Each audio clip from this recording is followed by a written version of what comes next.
Hello and welcome to BIOS Ventures. Today we are absolutely thrilled to welcome Wesley Chan, co-founder and managing partner of the venture capital firm FPV, to the show. Wes, thank you once again for joining us. It's a pleasure being here. To help host this episode, I'm lucky to be joined by my colleague, Drew Yashar. Wesley, let's kick things off. Can you rewind the clock and share a little bit about your background and maybe give a brief career overview for our listeners?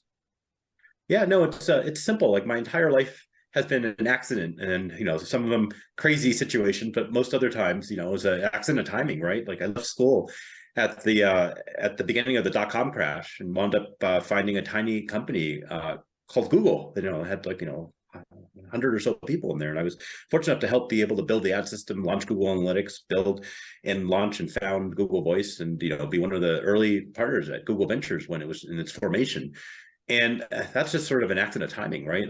Being on the job market at probably the worst possible time, being able to make my way into a company that, was pretty much the only, I think, startup hiring in all of Silicon Valley as, funding shut down. It's one of those things where you learn to turn disasters into wonderful situations. But in the moment, it sounded, I thought I was, the most unlucky person in the world. And it turned out in hindsight to be anything but that, right? Google was one of the most defining moments, defining sort of elements of my career. I got to learn how to build amazing products that impact millions of people, not hundreds of millions of people in the world.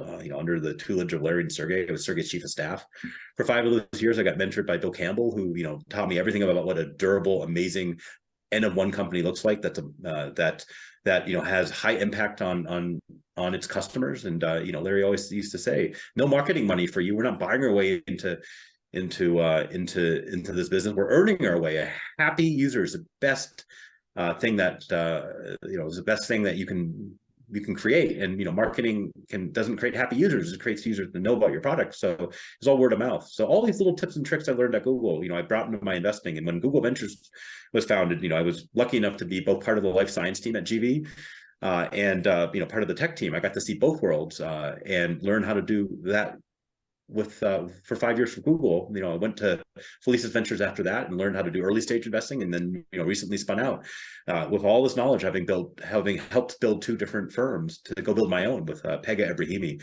who is my partner. I've known her 23 years, and she met me at MIT 23 years ago when we were both there, and she became the CEO of Morgan Stanley's investment bank. I had this great fun career at Google, and we just leaned on each other in terms of understanding what great go-to-market looks like and what great product looks like. Those two are everything that a product-led company needs to master, right? You can't just have product if you don't have go-to-market. It sucks. If you have great go-to-market, but your product sucks, you don't have much of a company and it just collapses. And those are the things that we look for. We're a generalist firm. We do investments in everything from companies like Canva, which is building one of the most amazing design softwares on the planet. I think it's become one of the most valuable companies. In fact, probably the most valuable private company in all of Australia. And we invest in great life science companies like Zillis and Invita, which are changing the world with their platforms, and one in cancer and the other one in natural compounds.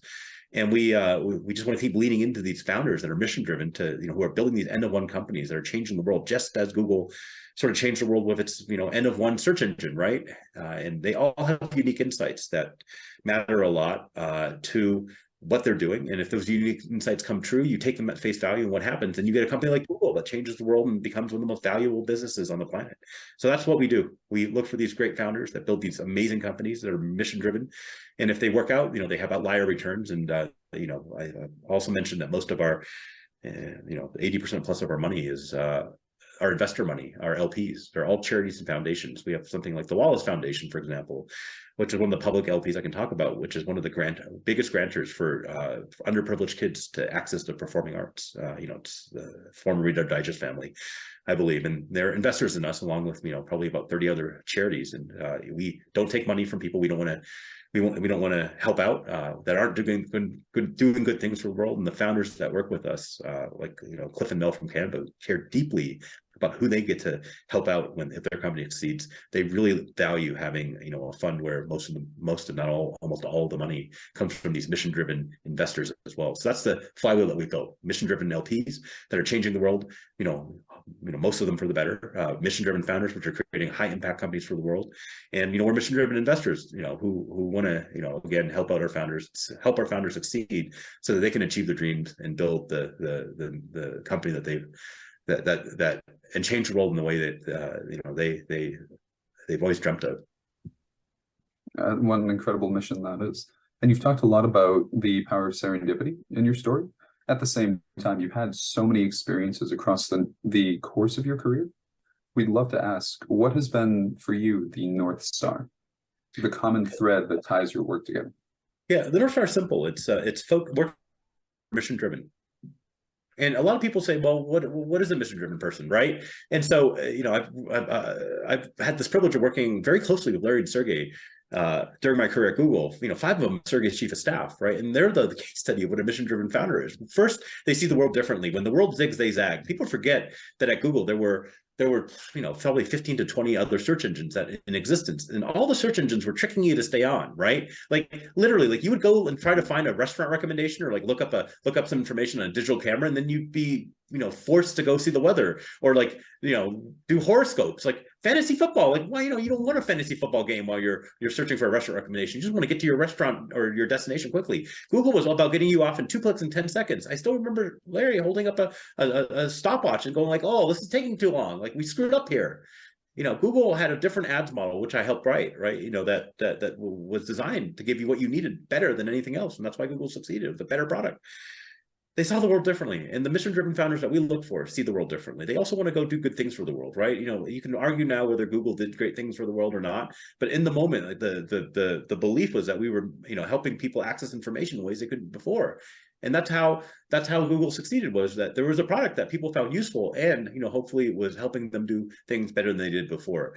So a lot of these mission-driven founders have this missionary zeal, right, to help and build companies that are long-lasting, that are almost, I hate to say it, religious experiences, right, where like people believe deeply in what they're doing, and that they're affecting the world in a better place. That's our North Star. That's who we want to back. That's who we are backing. And I think we're at 16 companies now in our fund. That's who we've backed so far, right? It's like Cliff and Mel at Canva, Rachel at Gill Education, Ryan Peterson at Flexport. Those are all mission-driven founders who have built, amazing businesses that are long-term and durable. And we continue, wanting to find the next generation of those to back as well in our fund.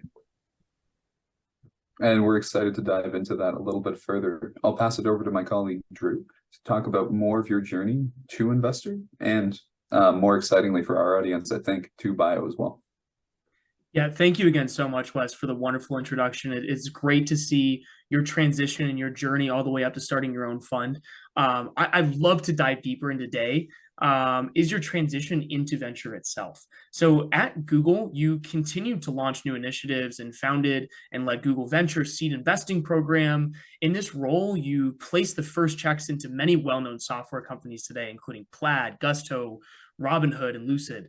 Could you just first describe this transition into venture? What brought you from the role of, quote unquote, founder within Google starting analytics just to investor?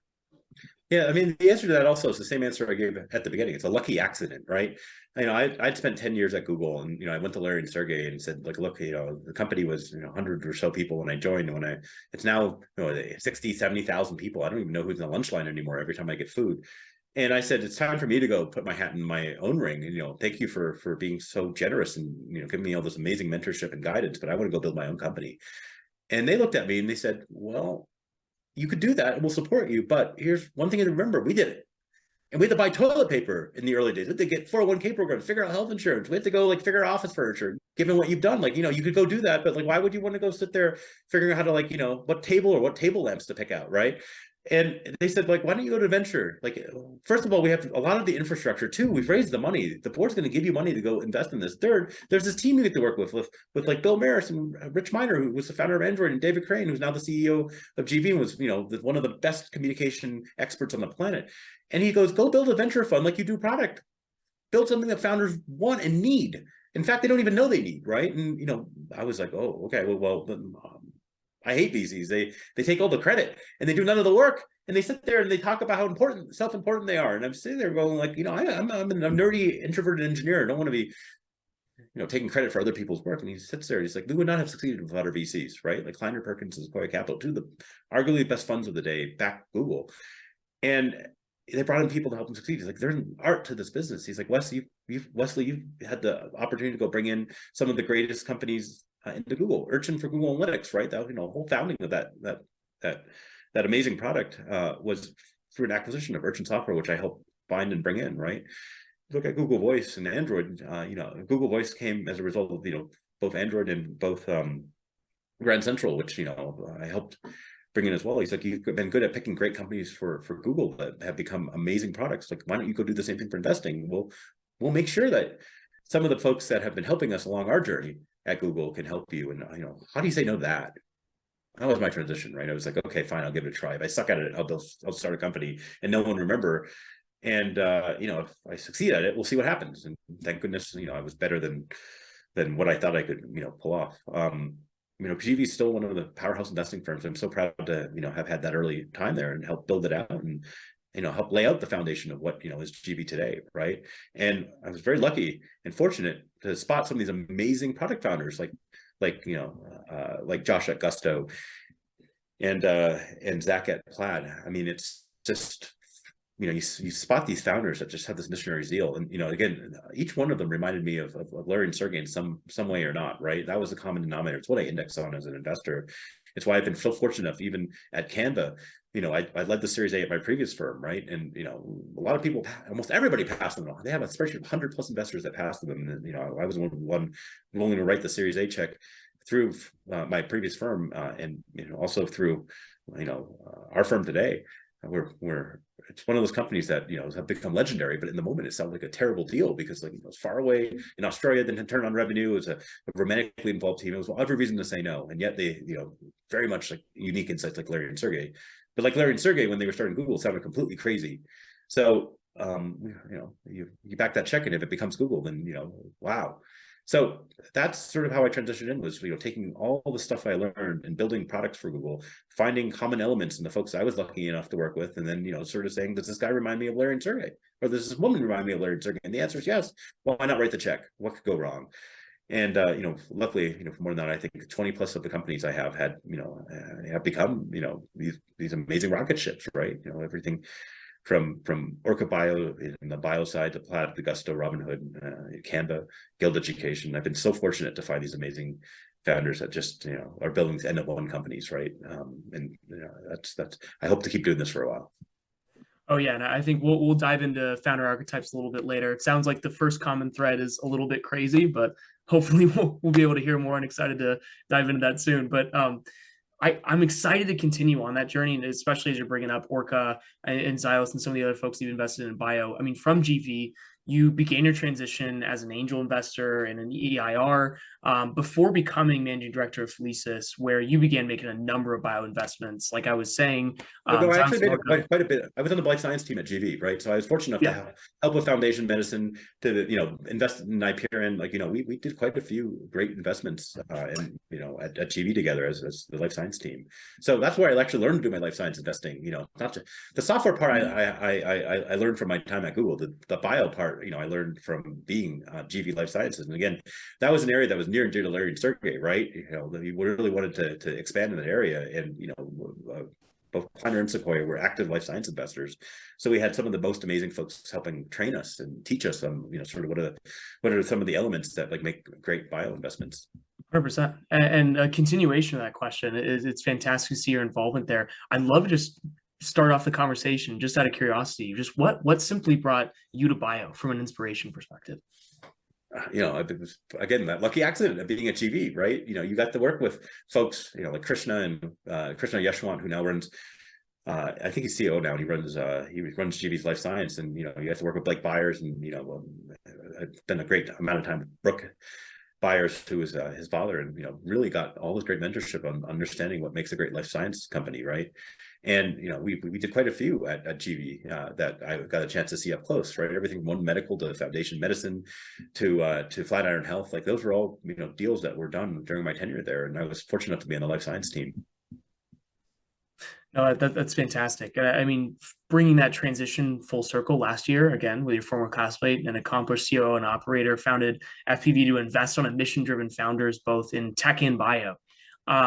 Could you tell us more about your journey starting your own fund, now kind of leaving Felicis, starting this own journey specifically? Yeah, it's no secret to the world that I've always wanted to hang my own hat on my own fund, and I was fortunate enough to be able to find Peg Abrahimi, who I mentioned was the former CEO of Morgan Stanley's investment bank and global CIO there. It's simple, there's a lot of funds that behave in a way where they are out to sort of fall prey to their misaligned incentives, right? This is a fund where you get management fees and a bunch of other things. So people want to grow very, very big. They want to deploy twice as fast, and they, as they keep collecting more management fees and they keep growing, it just becomes easy to make money without, thinking about the long-term implications of what you're investing in, right? We saw this over-indexing into venture capital over the past 5 years, where fund sizes bloated, behavior was crazy. There was no diligence in a lot of deals that happened, and people were paying outrageous valuations. It's not sustainable. Thank God we're in a correction. And I wanted to build a lasting fund where it was more benchmark than it was Sequoia, where it was just, a small group of people like a Navy SEAL mission team, very mission oriented, focused very, very clearly on what their edge is, and focused on finding the world's best founders. We index on mission-driven founders. It's a very, very simple explanation of what our edge is and what we do well. We find mission-driven founders most often before even anyone finds it, right? And I've had this history of doing it so across my previous 2 funds, whether it was at GV or Felicis. Canva was mission-driven, Guild Education mission-driven, Plaid mission-driven, Orca Bio mission-driven. Those are just the successful ones, right? Imagine all the ones that are still going through their journey. And because we built this amazing group of mission-driven founders, in my previous history, and right now at our fund we have 16 plus companies. Everybody sees it and says, I want to be part of this journey, right? Like if you're mission-driven, you're lonely. It's like Larry and Sergey in the old days when they were told they were crazy for starting a search engine that had no ads at the early days, that wanted to get people off of it in 10 seconds and 2 clicks rather than keeping people for hours and tricking them to stay on with fantasy football. That was mission-driven. It was a crazy belief at that point, in that moment in time when Google started, but it worked out. And so our belief is that if we find these folks that truly believe that they have a unique angle on changing the world and building an end of one company and doing it so differently than everybody else, that they tend to have outlier returns if what they say come true. That's very simple. Whether it's life sciences, it's in bio, it's in software, it's in transfer pricing, or whatever else that they care deeply that they're working on. They've been thinking about this problem almost their entire lives. That's another unique element. It's not something where they went to some demo day or some accelerator and they said like, I was like in some hackathon and came up with this idea. They've been thinking about it their entire lives because they know the problem firsthand better than anyone else, and then they become very, very, very mission oriented in solving it. That's what we index on, and it's hard to find other people who invest that way, right? Very, very hard. Peg is one of the best, and she's developed that with the founders that she's worked with. And so as a partnership, our job is to find those founders and back them for their entirety of their journey. That's where North Star is, founder service. We're at their service, and we're backing their journey, and we're backing their dream, and our job is to enable their dream to come true. That's what matters, to us, and that's why we built our fund.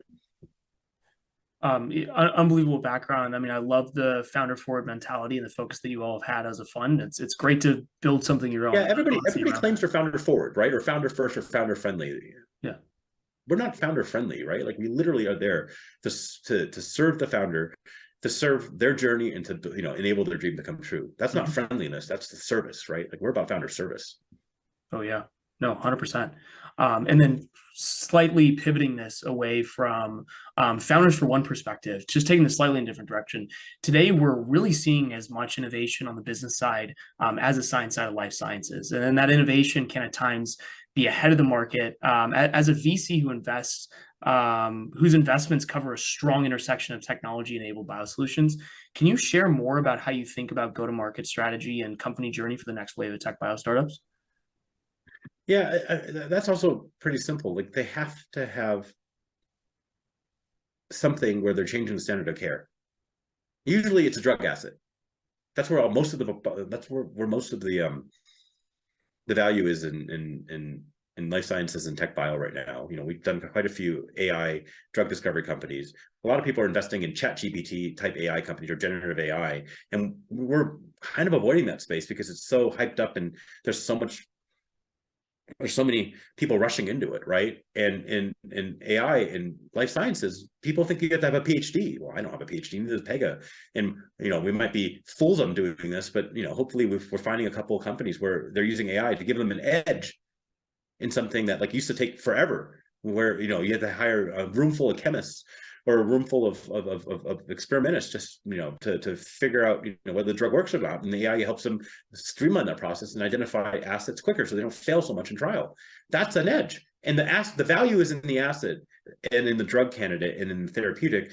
The AI helps them get to that faster. And if that's one thesis we have, right? In terms of where AI has been, we're spending a lot of time in AI, and it's played itself out. We have companies like Invita that we've invested in that use a large amount of AI to figure out what the active ingredient and some natural compounds are, so that they can get to better drug candidates very, very quickly. Zillis uses AI and image recognition on microorganoids to go figure out, which microorganoids are most likely, whether the tumor is most likely to be respondent to a particular oncology drug or not. This is an edge, and we care deeply about that. And the founder understands that edge better than anyone else. And that's why we back them, right? This goes back to that founder service and that unique insight that founders have. That's how we look for go-to-market. Are you changing standard of care? Fantastic. I love the insight there. Something I wanted to bring up, Wes, that I thought was fascinating about your background as well. In addition to your roles as a founder and an investor, you really have the distinguished title of a patient innovator, given your own unfortunate health scare in 2020. Would you be willing to share more about how your time and experience as a patient has changed your thinking as a life sciences investor, just driving so passionately for change? This goes back to standard of care, right? I think Mike Polini at Foundation Medicine, when we did the investment at GV, most articulately say it this way. He sort of said, look, oncology today, when we treat cancer patients and we diagnose somebody with a solid tumor, it's medieval science. It's like literally going to your kitchen and saying, oh, there's a leak. That leak being cancer, right? And he said, how do we solve this problem? Instead of figuring out the leak and patching up the pipe, what we do is we fill it with concrete. That's literally what chemo is. You're literally blasting all the fast growing cells away in your body with chemo. That's why you suffer. The side effects are terrible. And people lose their hair. It's medieval. And with precision medicine, you can find better drugs that are better therapeutics or better courses of treatment that allow people not to have to go fill their kitchen with concrete to fix a leak, but to figure out where the pipe is and fix it, right? That's how you keep the cancer from coming back. And by the way, if you fill the kitchen with concrete and you don't patch up the leak, eventually the leak gets out somewhere else, right? That's what remission is. That's state of a lot of medicine today. It's very unfortunate, right? And yes, we've had lots of innovations, but Zillis, for example, which is that cancer company looking at microorganoids, their job is to figure out where the leak is and what is causing the leak, whether it's a burst pipe or it's like a leaky valve or something else, and then go help you identify the right course of treatment to fix it so that you repair the leak and you're not just blasting your kitchen, with concrete and filling it up, which is what chemo and some of these treatments for oncology is. So, look, that's a crazy mission. May or may not work, but we're willing to go back it, right? And that's why we're one of the biggest investors in Zillis, and led one of their last rounds.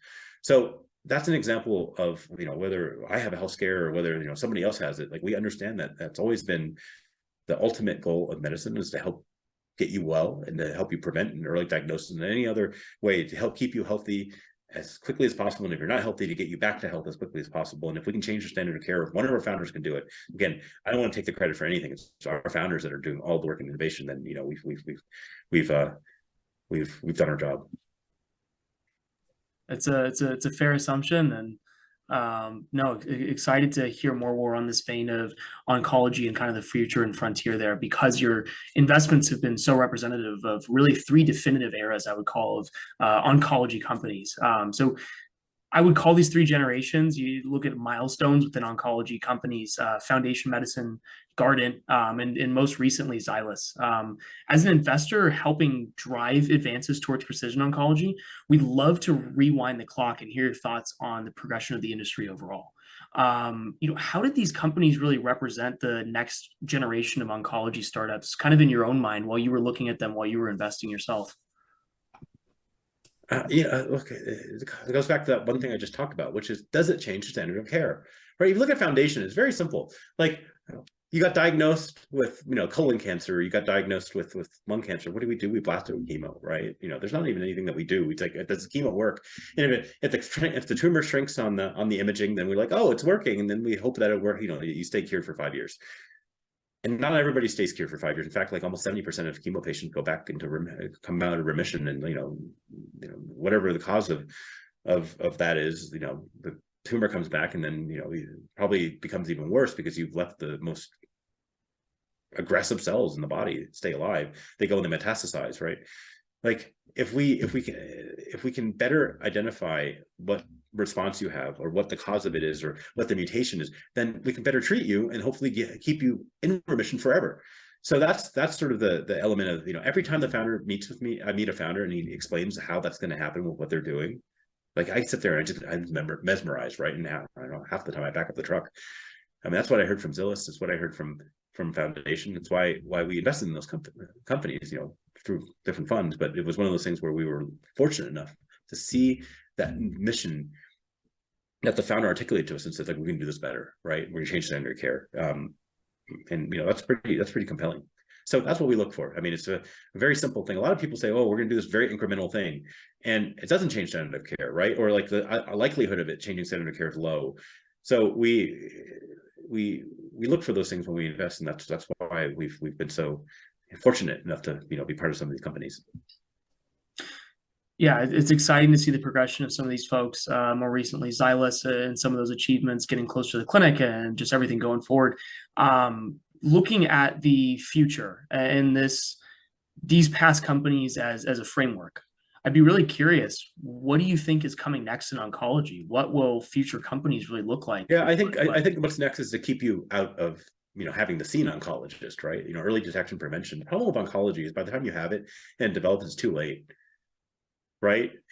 How do we find the precursors? How do we find the signals that is happening? What are the biomarkers? We don't know, right? Like, there's some of them that we've tested out, but a lot of them are very, very not sensitive, or they have lots of false positives, right? And then you freak people out, or worse yet, they're false negatives, which is you have the cancer, it doesn't find it.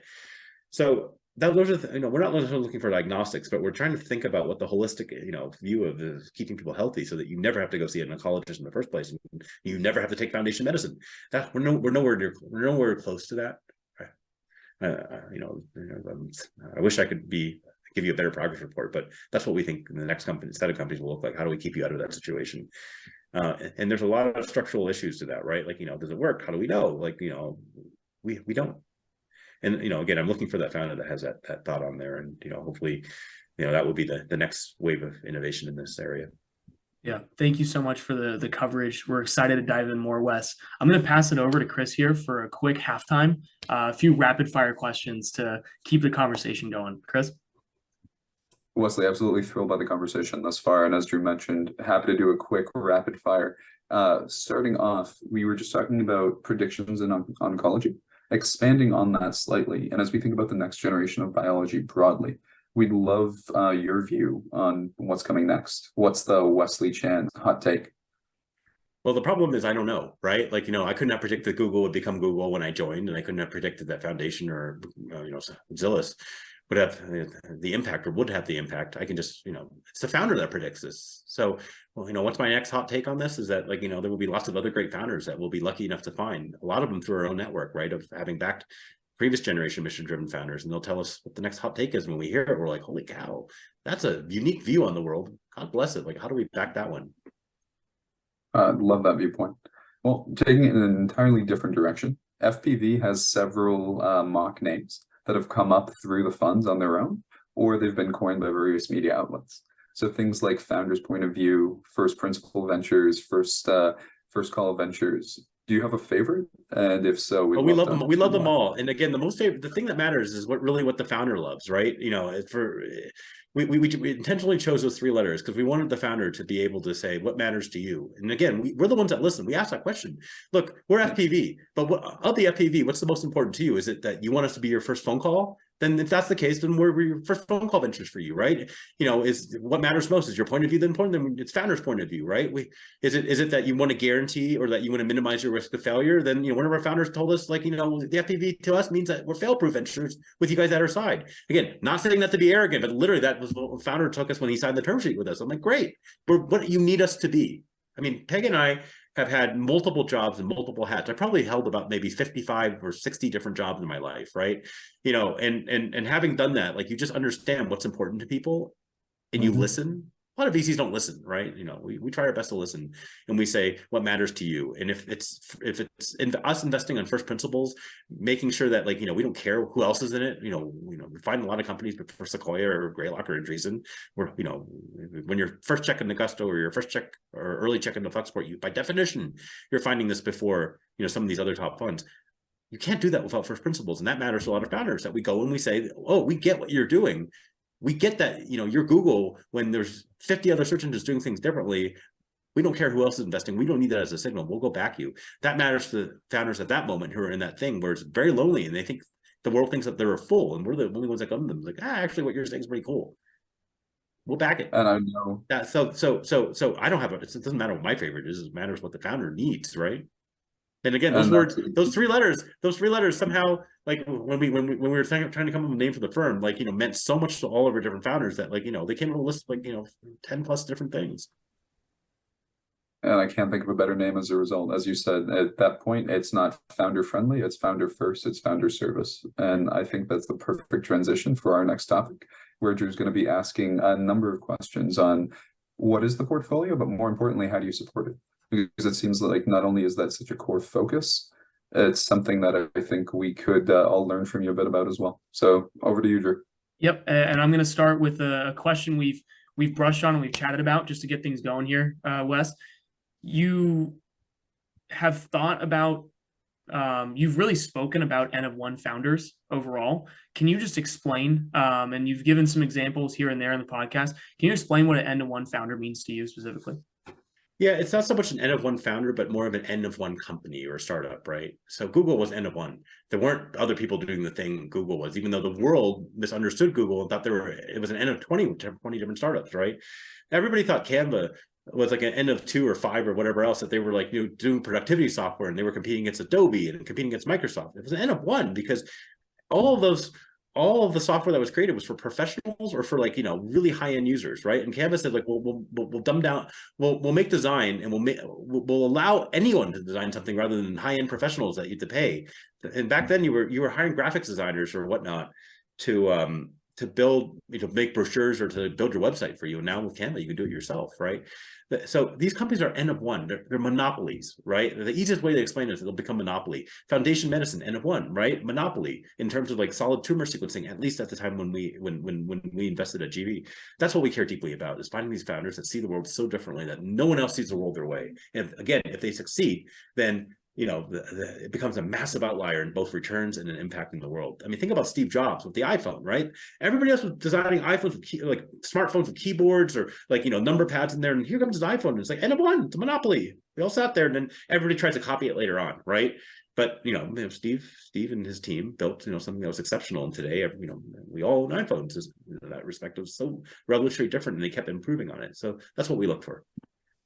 100%. And keeping in that vein with founders. So, I mean, last year in an interview with Inc., while you were with Lisa's, you mentioned the 1% mental health pledge, a grant given to founders in whom you invest that pays for coaching, marriage counseling, and other support networks like CEO coaching groups. You mentioned this is something that you picked up from a previous firm and have carried on through your career. Is FPV following a similar mission? And, how do you and Pega continue to support founders with FPV specifically? Yeah, so the 1% pledge is from my old firm, right? Felicis, something unique they do, and it's been very helpful to the founders there.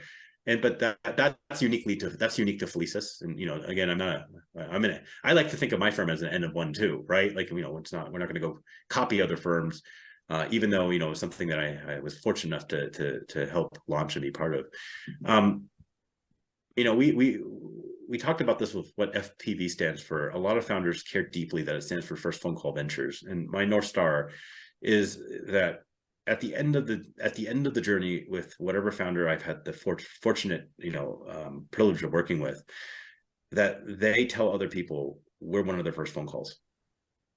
Whether they make money or not, whether we ring the bell at the New York Stock Exchange or whether we shut down off the lights, if the win for me and the measure of success is whether the founder is willing to say to someone else that we're one of their first phone calls. We don't have to be the only first phone call. We don't have to be the first phone call. We have to be one of the first phone calls.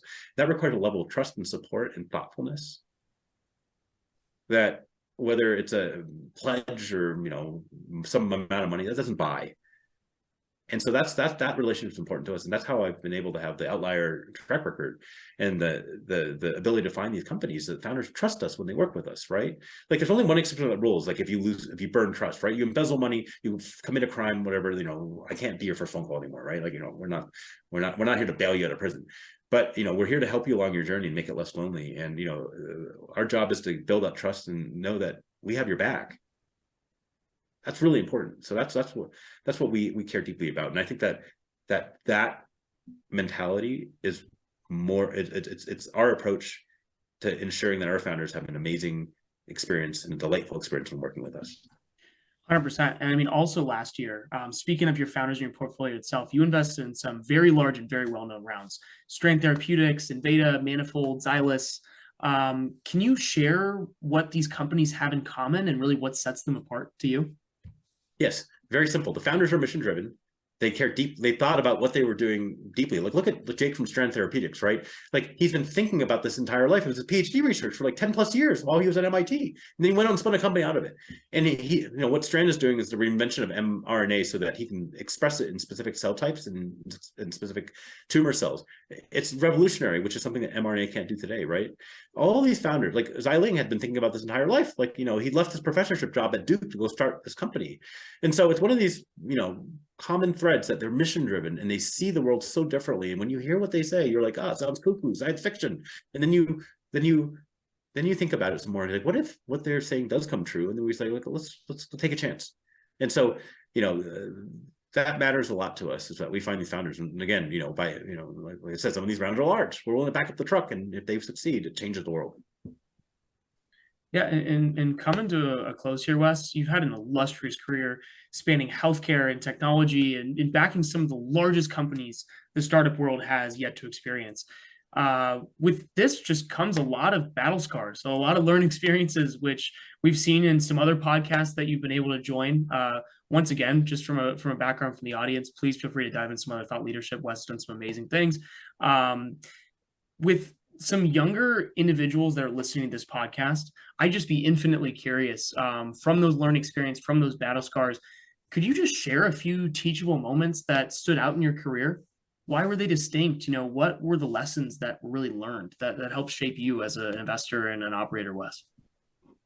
Yeah, there's one really important lesson that has been a theme throughout my life, which is I said it was a series of lucky accidents at the beginning. It's also there's one common thing that also that occurred throughout each of those accidents is I was willing to say yes. Like the ability to bias towards yes is so important in this world, and yet everybody comes up with reasons to say no. It's too risky. I don't want it. My parents will be disappointed, right? I still remember in the dot-com crash, everybody was like, Wesley, you should go to a big company, right? Go work for, Microsoft or whatever else. And, I did work for Microsoft. I had that opportunity in HP Labs in the past. But I went to this tiny startup when every other startup was imploding. Now, I found Google, they found me. Like we somehow encountered each other. That was a lucky moment. That was a lucky accident. It was that lucky moment in time. But there were a lot of my friends who also had that happen, or people that became my friends or people that I know, where they said no to Google in those early days. Too risky, too small. Founders too crazy.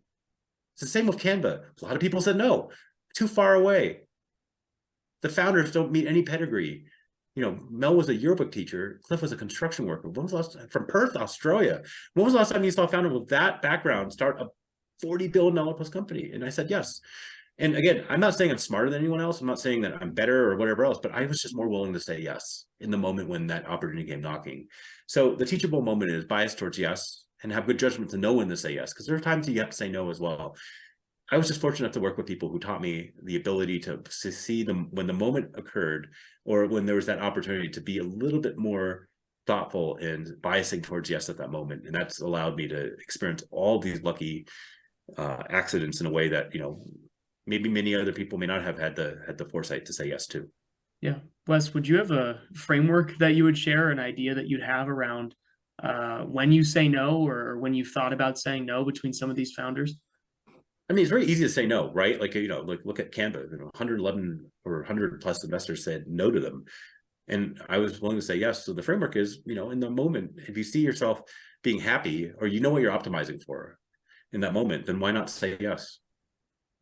You have to understand, in order to say yes, you have to have the understanding of what you care about optimizing for. And for me, it's really about, working with other great people. And that when Google was working about other great people, Canva working with other great people, all the investments I said yes to, working with other great people, even transitioning to my new firm with Pega, working with other great people. That's what I optimize for, right? Like, that's what brings me joy.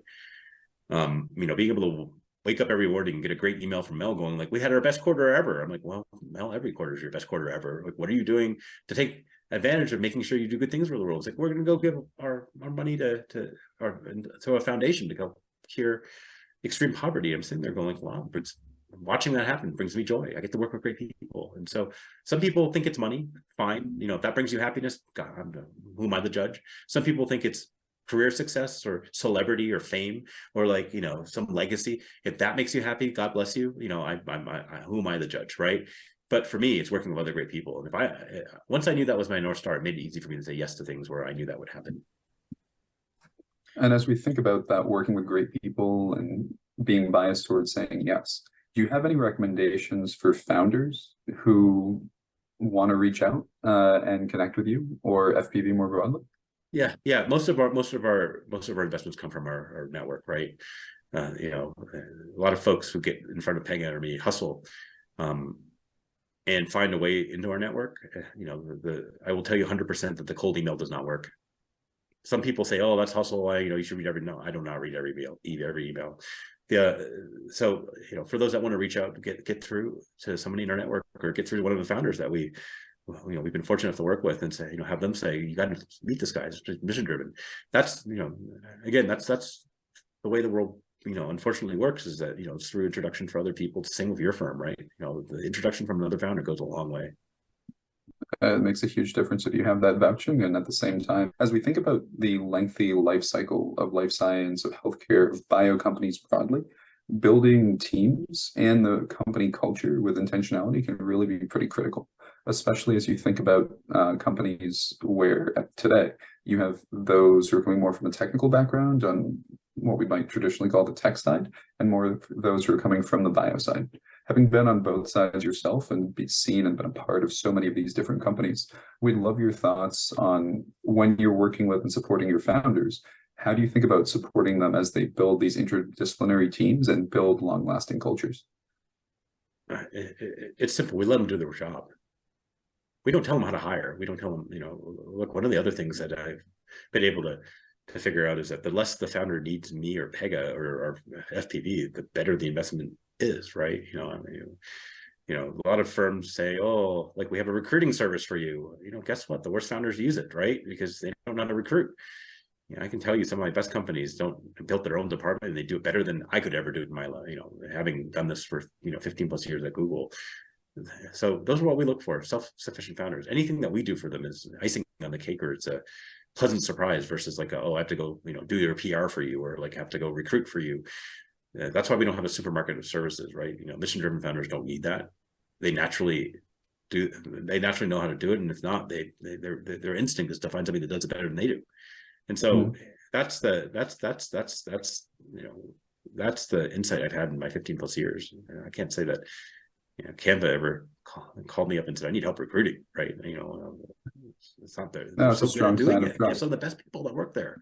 So our job is just to say, you build the company you want. If we can make the journey less lonely for you, we're here. And if and more importantly, we have such a family of other founders that are mission driven that have been through this journey themselves, right? And so we say, look, if something's keeping up at night, just tell us, right? That's why we're your first phone call. Why we want to be your first phone call, and why we hope to become your first phone call. And they do call us, and we say, these are 5 founders, that have been through that journey, and they've all solved it slightly differently. You figure out the way that's most authentic to you. But our job is to broker that call, and that's how we can scale our time and our ability to find so many great companies and just do it with a small team, right? And that makes a lot of sense. And it's a huge sign of trust in the founders, which I think is incredibly important as well. So yeah, I'll add this, which is that, I was fortunate enough to have a chance to work with Bill Campbell when I was at Google, right? He's the $1 trillion coach. There's been books written about him. He mentored Steve Jobs. He mentored Larry and Sergey.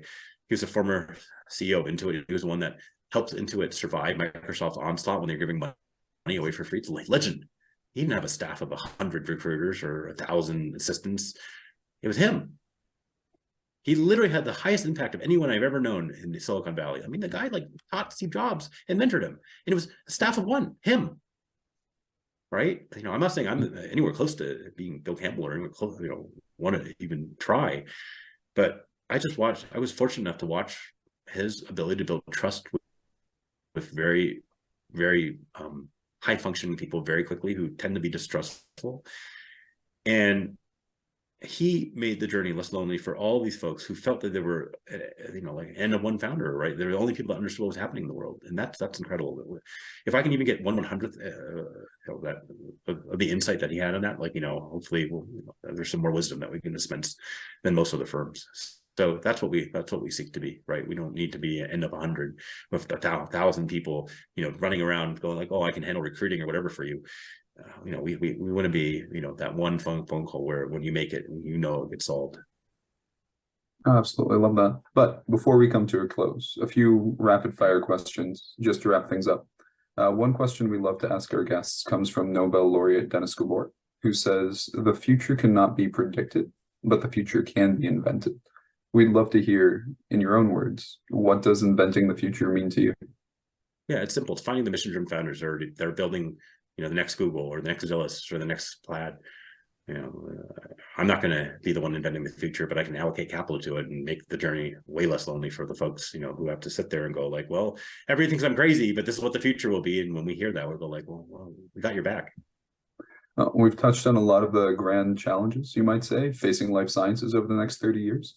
Would love to flash forward. And I know you're not the person intending to be building, but we'd love to get your vision of what biotech in 2050 might look like.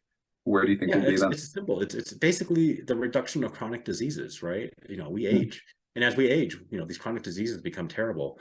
Whether it's diabetes or it's cancer, or it's neurodegenerative disease like Alzheimer's, they're disease of the age, right? So the degree that you can understand what the mechanisms to reduce it, and we find founders that have a unique insight in that, we care deeply about that. And by the way, they're the biggest cost generators in our healthcare system. People who have those unfortunately debilitating conditions as they age drain a lot of our resources in healthcare. They live, if you have one and you're unfortunately afflicted by it, it's debilitating, right? And so how do you keep that from developing? How do you minimize that, and how do you help people live more fulfilling and more healthy lives, especially as they age? So those are the grand challenges I'm thinking about. And it's all going to affect us too at some point. So, and we hope we can make a small difference each and every day. Any other closing thoughts, things you'd like to share as we wrap up that we might not have touched on? If you're a mission-driven founder, we're here to find you and back you. So, that's what we care about. And hopefully, like I said, that flywheel of where we build some of the best community of mission-driven founders, we have outlier returns, and then that helps our mission-driven investors, our charities and our foundations do good work for the world. That's the flywheel we're building, and that we hope to succeed. So, fingers crossed. Thank you for allowing us to share a little bit of your story and be a small part of it. We've touched on a lot of fun topics today. How can our audience learn more about your work? We'll just keep watching some of our companies. Again, they're the product of what we do. So, finding great, companies succeed, or helping great companies succeed, and we find them. Thank you again, Wesley, for an absolutely incredible episode. Very grateful for your time. Thank you again. Thank you. Great.